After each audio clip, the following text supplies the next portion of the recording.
একের পর এক দুষ্কৃতী তাণ্ডব এবারও শিরোনামে সোনারপুর। গতকাল দুষ্কৃতী তাণ্ডব কেড়ে নিয়েছে একটি প্রাণ এবং সেই কারণে আজ সকাল থেকে ব্যবসায়ীদের অবরোধ শুরু হয়েছে সেখানে এবং তারা যে রীতিমতো আতঙ্কিত গতকাল রাত থেকে তা বোঝা গেছে। আজ সকালেও থমথমে গোটা এলাকা। অভিজ্ঞান নস্কর আমাদের প্রতিনিধি রয়েছেন টেলিফোন লাইনে। অভিজ্ঞান, কি পরিস্থিতি?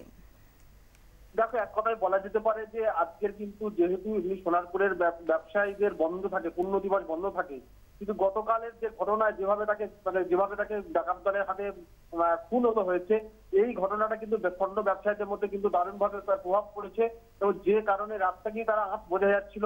আজকের সোনারপুর থানার সামনে স্বর্ণ ব্যবসায়ীরা তারা ঘেরাও করেছেন, থানার সামনে তারা জড়ো হয়েছেন।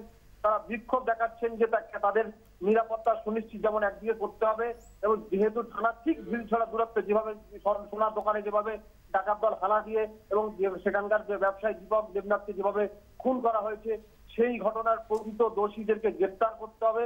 স্বর্ণ ব্যবসায়ীদের নিরাপত্তার দাবি নিয়ে কিন্তু মূলত এই বিক্ষোভ ঘেরাও সেখানে চলছে এবং একটা কথা বলা যেতে পারে যে এর আগেও শুধু সোনারপুরের বিভিন্ন সোনার দোকানগুলোতে কিন্তু একাধিকবার চুরির ঘটনা ঘটেছিল। তখনও কিন্তু সেখানে অবরোধ এবং প্রশাসনের উপর চাপ বাড়ানোর চেষ্টা করেছিল, কিন্তু কোনো রকম ভাবে কিন্তু পুলিশের পক্ষ থেকে তাদের নিরাপত্তা সুনিশ্চিত হয়নি।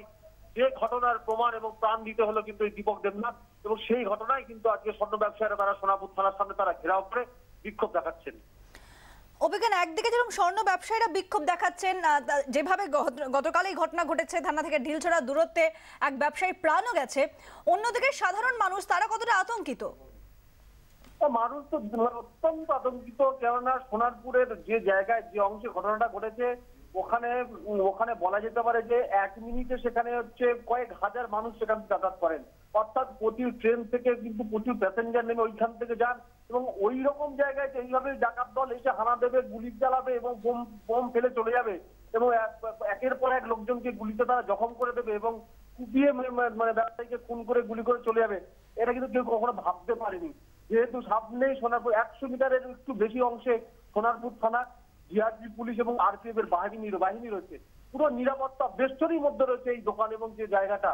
ফলে সেখানে এইরকম ভাবে এক অতর্কিত ডাকাত দলের হানা এখনকার সময়, ফলে এটা কিন্তু সোনারপুরের মানুষের মধ্যে দারুণ ভাবে তা দাগ করেছে এবং মানুষ তারা যেটা বলছেন, যেটা চাইছেন যে পুলিশ প্রশাসন তারা কিন্তু তাদেরকে সুনিশ্চিত করতে হবে সোনারপুর পুরবাসীর নিরাপত্তা এবং প্রশাসন যে কতটা এই জায়গায় যে অসহায় এবং সেটাই কিন্তু আমার চোখে প্রমাণ হয়েছে গতকালের ঘটনার জেরে এবং সেই কারণেই তারা চাইছেন যে শুধু মুখের কথা নয়, এই ঘটনায় যারা জড়িত তাদের প্রত্যেকে যেমন গ্রেপ্তার করতে হবে এবং সোনারপুর থানা এলাকার যত অসামাজিক কাজকর্ম যারা করে সমস্ত ধরনের কাজকর্ম কিন্তু বন্ধ করতে হবে।